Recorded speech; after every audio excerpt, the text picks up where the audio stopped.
thrilling. Okay, we're back. So I was talking about formal operational thought and sort of lost my train of thought. So formal operations, the ability to use abstract reasoning, and really, if you remember back to early adolescence, there's a thrill in thinking about things that don't really exist, in imagining what could be. That's hypothetical reasoning. And the example here, a young child would read this poem by William Blake, or this portion of the poem, Tiger, Tiger, Burning Bright, and ask something like, why is the tiger on fire? Well, we know that the tiger's not really on fire. The burning bright is a reference to its glowing beauty and power. That's what abstract thinking allows us to understand. So if you like poetry, you probably are an abstract thinker. You're using formal operational thought. This brings us to a couple of difficulties that arise between parents and child, or parents and adolescents. As I begin to think in new ways, I begin to compare reality, concrete reality, with my idea of abstract reality, and I say, why do people do things this way? Why do we have to follow these rules? And just as a young child will draw a picture and go show mommy and daddy, look what I did. Adolescents, they're still their parents' children, and so they're most likely to share their new ideas with their parents. And very often this comes off to parents as criticizing and fault finding. So adolescent, in an abstract thinking moment, questions a hard and fast rule that the parents have laid down and says, why don't we do it this way? And many parents have a knee-jerk reaction of feeling criticized, and will try to shut down that kind of thinking. Well, just as if your young child brings you a piece of paper with their picture on it, and you grab it out of their hand and crumple it up and throw it away, that child is going to feel criticized, rejected, and probably won't bring you any more pictures.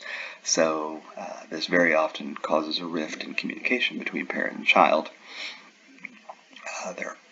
Children remember, they're just talking. They're not necessarily saying that they're going to do that. If my daughter comes home and says one day that she doesn't believe that marijuana should be illegal,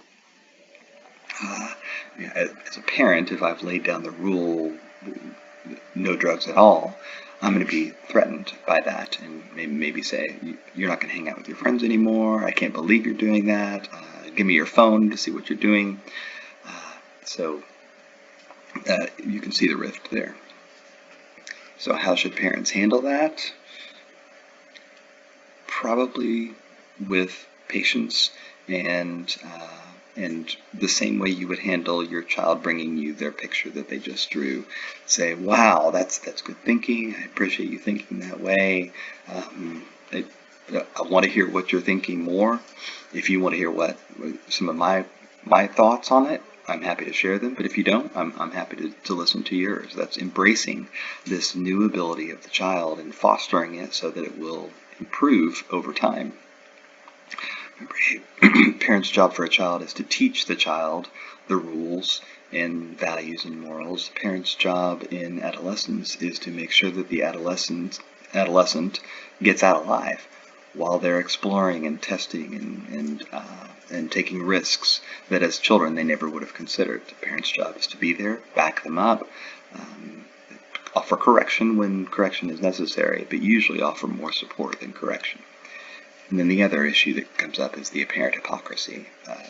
Teens have really good insight and really understand what parents want to hear, and they have good intentions. And so when a teenager comes and says, hey, there's going to be a party, there's going to be drinking at the party, but I know y'all don't like drinking, so I'm not going to drink at all. I don't even like it. I don't have fun.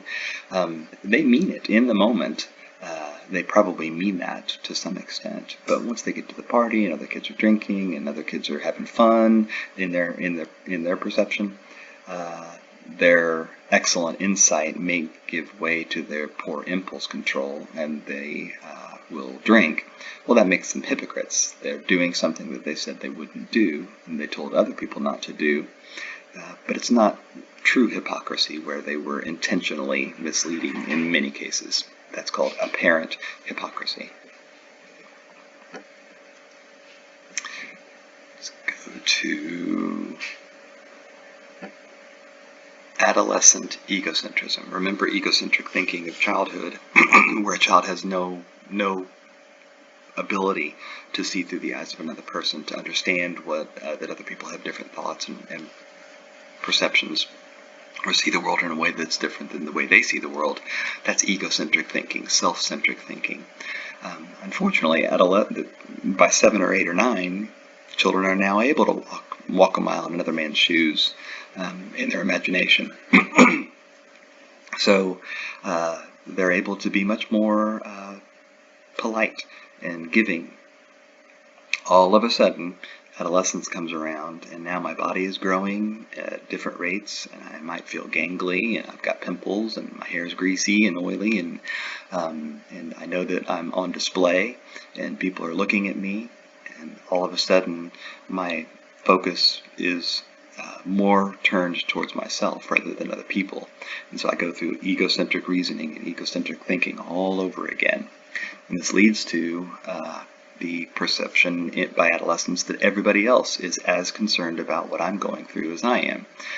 Everybody else sees the pimple on my nose. Everybody else is only focused on my hair or the clothing that I chose to wear, the fact that it's wrinkled.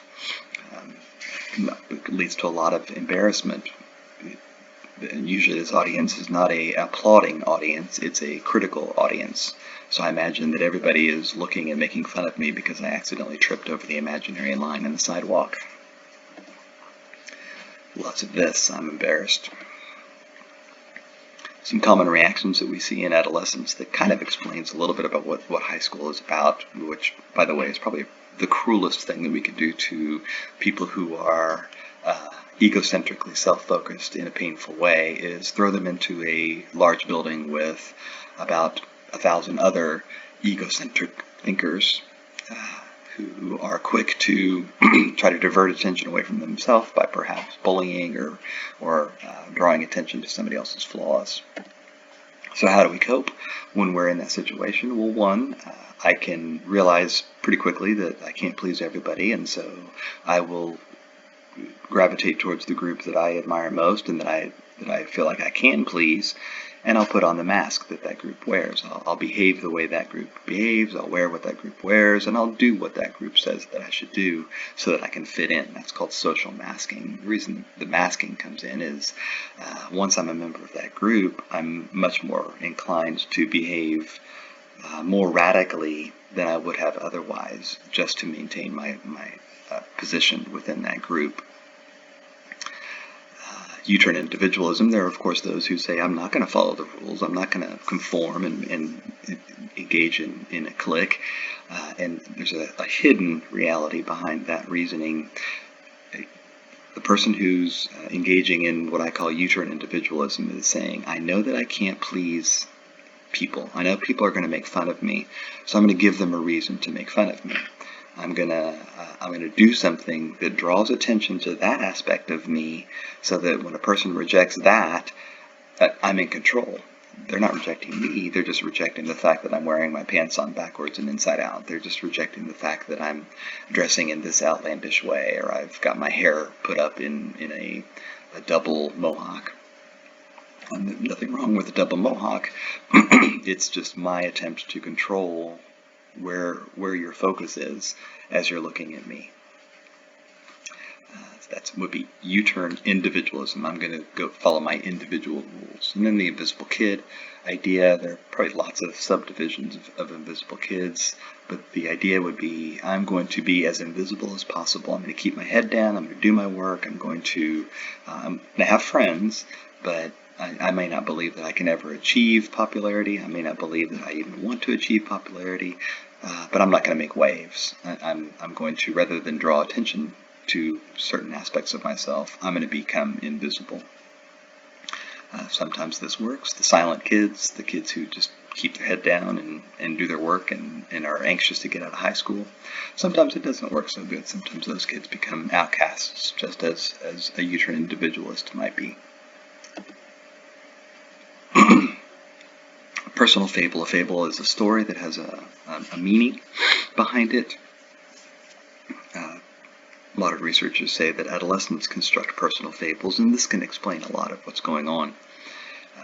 Here's the way the fable goes. Once upon a time, a person unlike any other was born.